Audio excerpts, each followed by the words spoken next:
Just let's exercise her a little bit, you know.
for a curl underneath.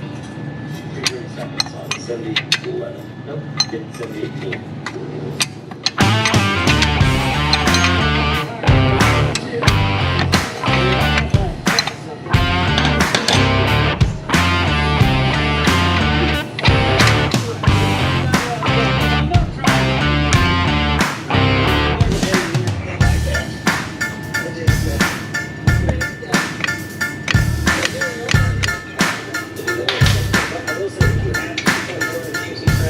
There's a ton of service codes and a ton of service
cone.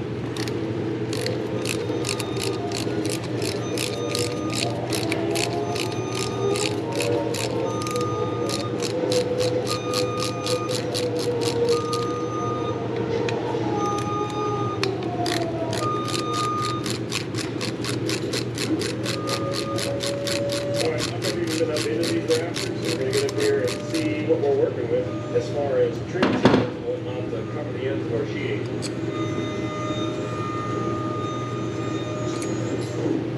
That's like is we got the F channel over here, which we'll be able to tuck in one end of the sheeting into. We're going to do nothing on the short sides or this other long side, so I got to figure out how to do this since I'm not a professional siding person, a tin knocker, if you will. I don't know what I'm doing. So, stand by. Alright, before we can put the tin on the ceiling here, we need to mount some J channel for the tin to guide into here.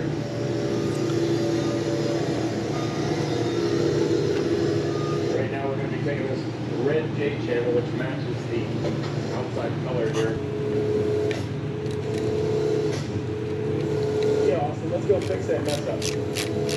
We got the J channel all done here, but we have one thing to fix. Somebody shot a nail through the tin work.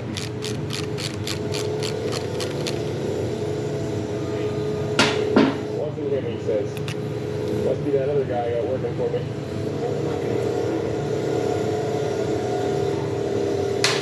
Drilled all the screw holes so they were all in a nice, perfectly straight line across the wall.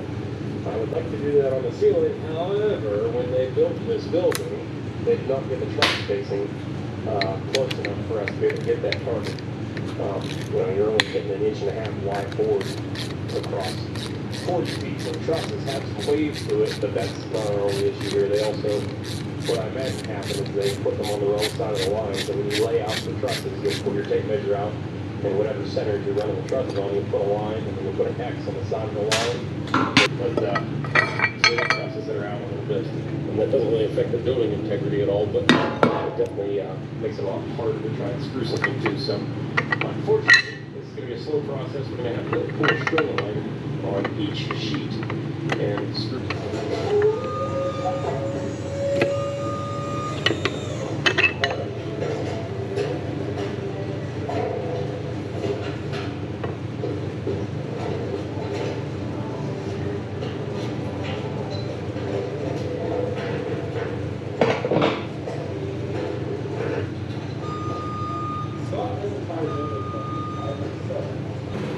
Hey everybody, welcome back to Dirt Grease Outdoor Piece. On today's video I am doing fixing some oil leaks on I believe it's a 92 Sportster. It was originally a 883. The customer thinks that because it runs so good that it's a 1200. We're gonna find out. You can see right there. Well, not only are the cases and cylinders plain, which usually indicates an 883, but it says 883 right there.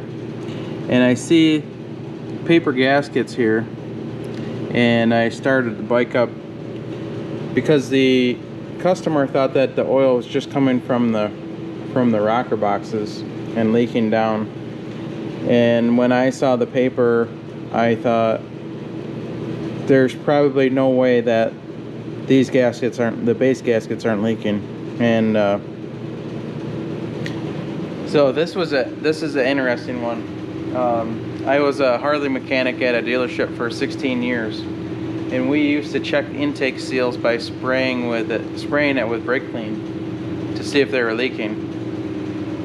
And I mean, it's probably not the best. It's not the best way to do it. Because sometimes even a seal that is in good shape can leak with brake clean, but you usually know right away when it's got a running condition if it's intake seals or not. But I had the bike running and I was trying to get it warmed up because it was cold outside, and I was spraying the base off, and the engine was changing RPM. The engine was actually picking up RPM when I was spraying the base gasket with brake clean. I've never seen that before, and so that was really interesting. And yeah, so I got the just started tearing it down. You can see the oil. The oil is just all over everything. He hasn't cleaned anything. It's on the front fender. I mean, it's just all over this thing. And so we're tearing it down and planning on doing the base gaskets, and now we're gonna find out if this is really a 1200 or not. And so now that we're at this point, I have to put my flat jack underneath it to jack it up and put it in gear, pull the spark plugs out and put it in gear, and then I can use the rear wheel to roll the engine over, and I'll get the see, the exhaust valve is open on this one, so I'll get these to the compression stroke to where both valves are closed, and then I can pull the rocker base, do the same on the rear. And actually coming apart, you really don't have to worry about that too much, but it's just a good habit to get into. And pull the intake and carburetor, and we should have this thing tore down in a fairly short time. So thanks for watching, everybody. Yeah, don't forget, please, if you guys like the video, please hit the like button. Just take a minute and give me your support. Hit the like button, click subscribe if you haven't, and leave a comment. And even if you just say hi, if you know, if we can get some more comments going on these videos, that'll really help my channel, because it just, when the algorithm and YouTube sees these comments in the video, they know that there's interaction, and they know that the video is popular, and it just helps push it out more. So I really appreciate everybody watching, and please give me a little bit of support. Thank you.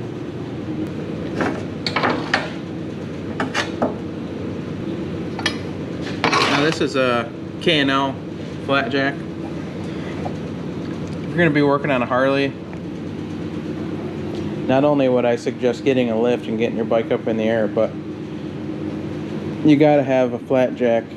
Even if you don't spend the money and get a good K&L, you know, you could get I think you can get cheap ones for $100 and some. I think these K&Ls are two something anyways. They might even be $300 now, but these are the way to go, because they are a flat scissor jack. They've got these ears on them that make them stable. Sometimes even on I'd be working on a bike on the ground, and I can jack it up and pull the front wheel, or do a front suspension, something like that. So this is a great tool to have.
and tight. And there was that one. Nice.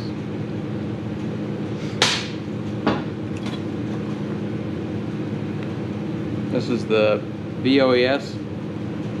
It's a vacuum operated electric switch, and that is for, that retards the timing under load. Like going up a hill and you twist into the throttle, it backs the timing off so the engine doesn't ping and pre-detonate.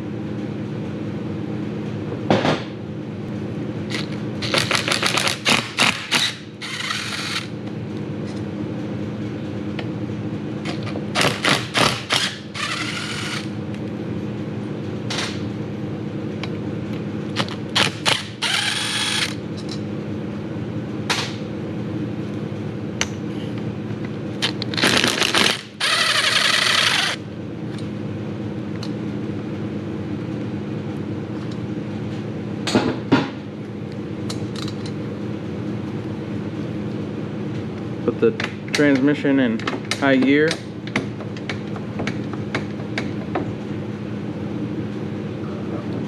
This one must be, no, it is a 5-speed. I'll roll this over.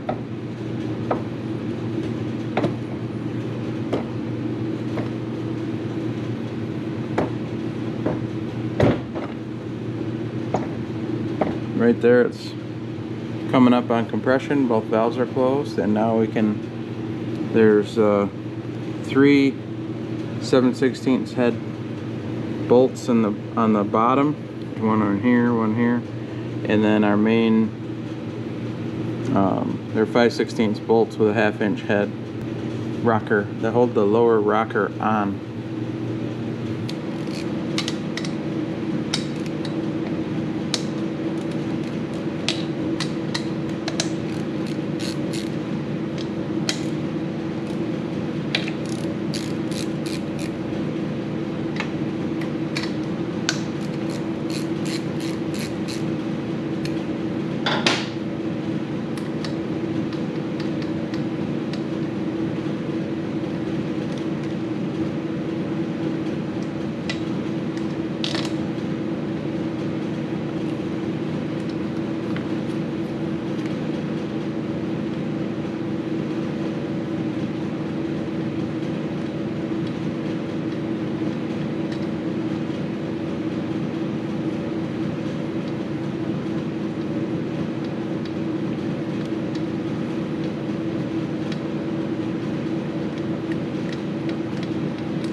It does have metal gaskets in there.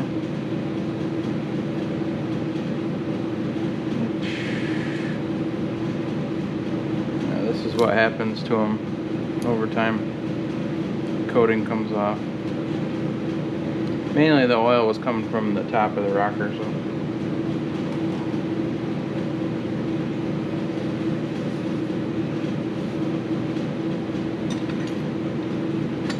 Pull these push rods up and let them drain, and pull the rear apart.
gonna go ahead and pull the carburetor right off to get it out of the way. So loosen up my adjusters here.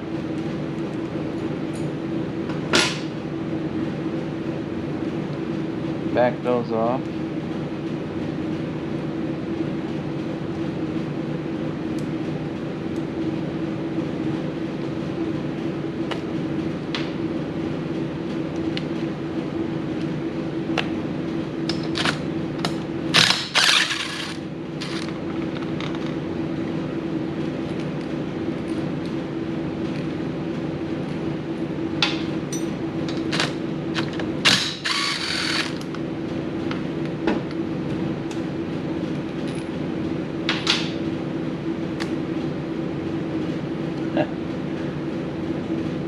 The intake's loose.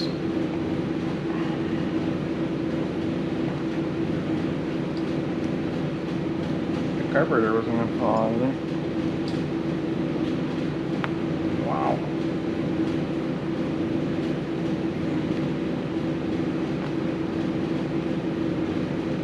Holy cow.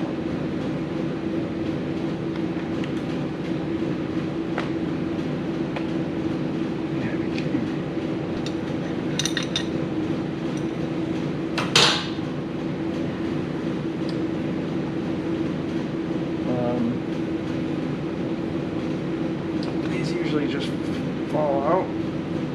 What the hell? Holy cow.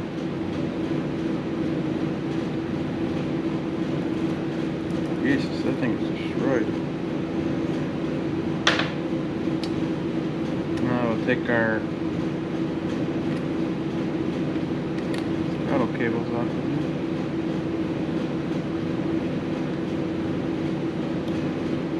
This thing is so nasty. All this oil on it. Oh my god. Get those out of the way. Pull our vent hose out of there. And we'll let this leak all over my bench somewhere. Those gaskets must be shot. So now we use a 1/4 inch Allen. This is a special Harley tool that I got. It has a ratcheting head on it, and it's a 1/4 inch ball Allen, and we use that to get in here on these real tight intake bolts.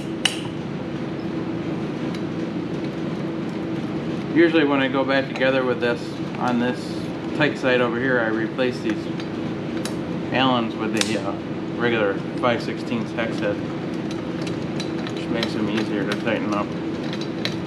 You don't have to worry about stripping out. These you don't have to even take all the way out right now because there's a slot. This side I use a long ball Allen. Ouch. Make sure it's in there all the way.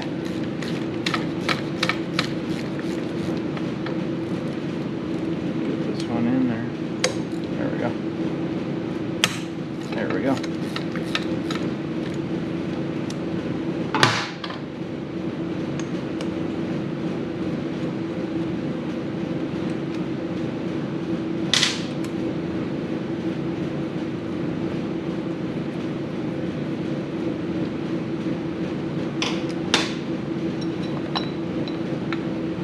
Yeah, oh my god. These gaskets are just absolutely roasted.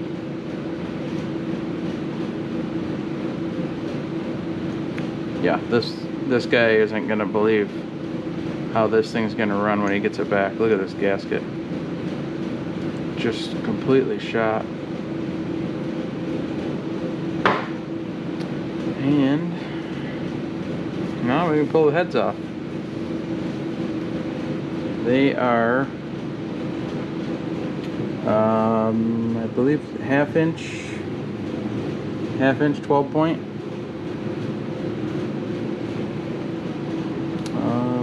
I wish wish I could get you guys in a little better spot, but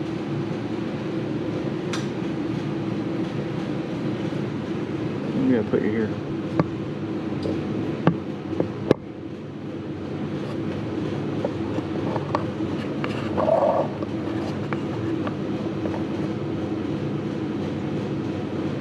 Not the best, but I'll put you right there for a minute while I break a couple loose.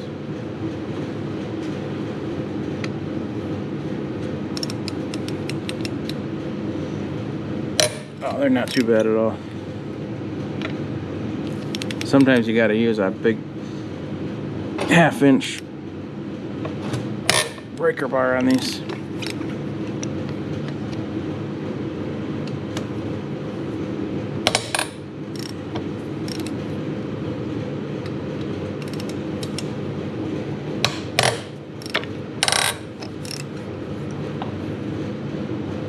Over on the other side. These are not very.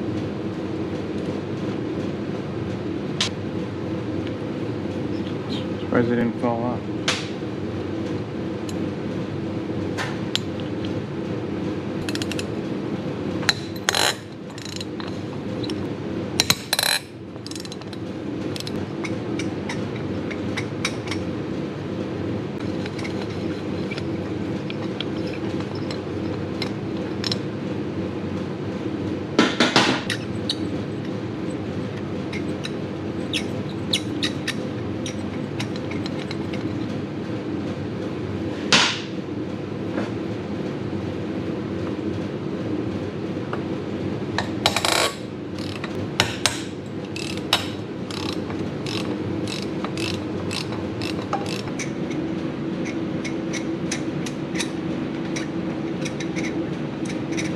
Forgot I got this head bracket on the front I gotta take off, but I'm gonna get this. Okay, well, I had to change the battery. I got all the bolts out and we're gonna pop this loose. And guess what? It's a 883. Ah, yeah, that's funny. That is funny. Because the customer said that it was fast and had other people ride it and they said it was fast. Well, it's probably because of the gearing. The 883s have, yeah, they have torque. They got bottom end torque, but they're geared low too. So it feels like they take off fast. So I'll show you. Oh, this is kind of crude. Kind of a crude way to measure it, but you can see that's a 3-inch, and a 1200 is 3.5 inch, so it would be 1/4 inch per side. So now I got to find out if the customer wants to do a conversion and what that's going to cost. And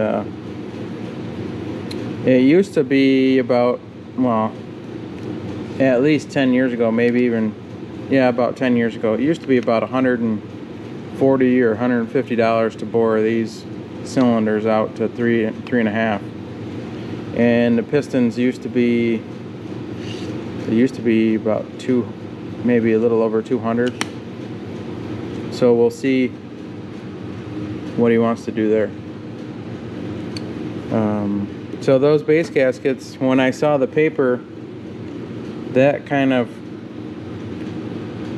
led me in the direction that this thing has never been apart on the bottom end.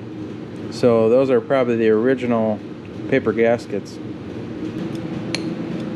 These are just O-rings in here. Pop those out.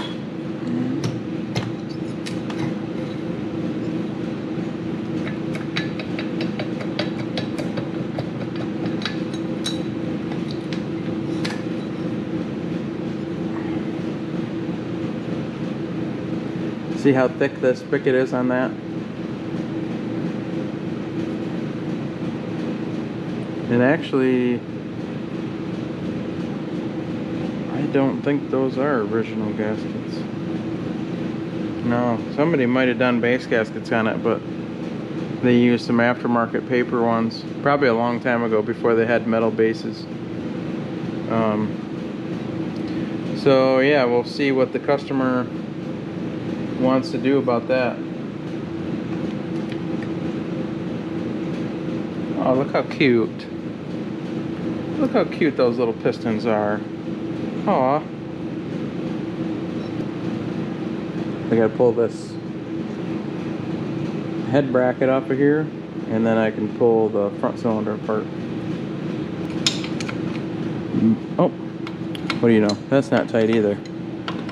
Wow. Man, this thing's great. Somebody had this thing apart and never tightened anything up. I mean, it's not like it's crucial fasteners either. It just holds the motor in the frame, so it's not a big deal. Sarcasm. Hey, this side was tight. Of course, these things do vibrate a lot. A lot of this stuff, when you put it back together, put blue Loctite on it. These things are solid mounted and they vibrate.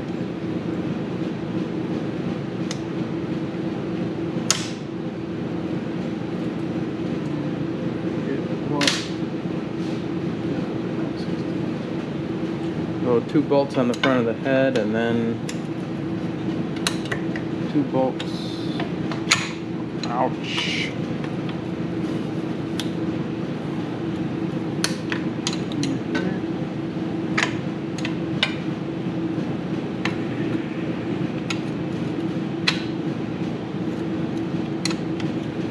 And I'll get a socket so I can do it today.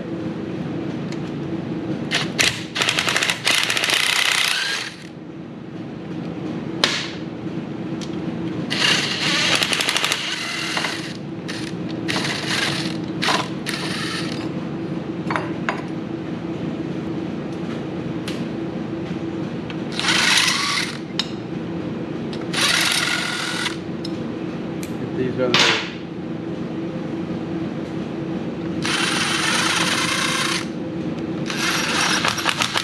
whoopsie. My impact caught me.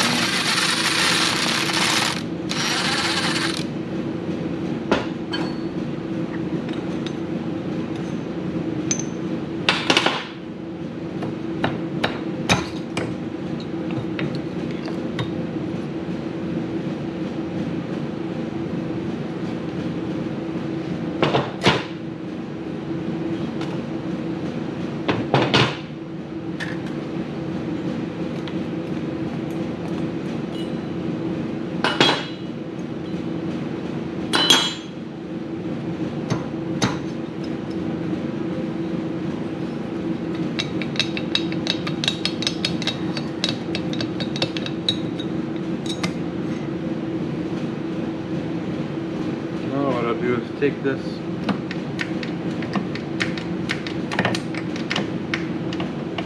this out of gear.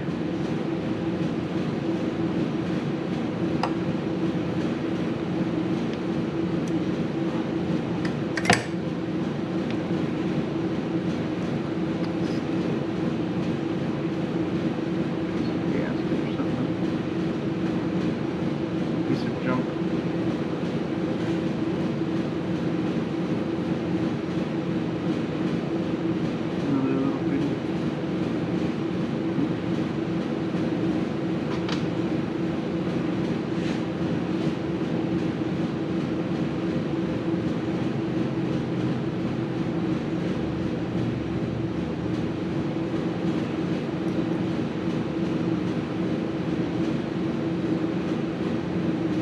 Piece of base gasket.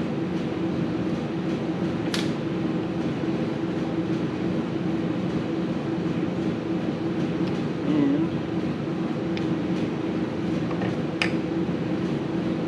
thick, clean rag,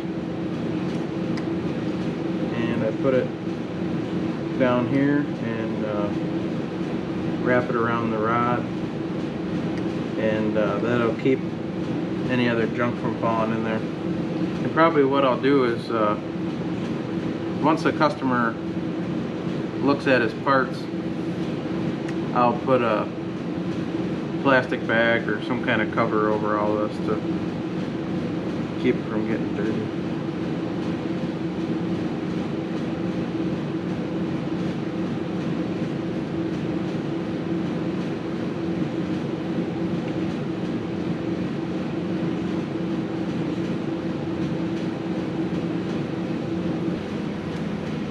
Okay, well, we got this one all tore down, and I have to talk to the customer about it's still 883, so we gotta figure out what he wants to do there, if he wants to put the money into converting it to a 1200, and of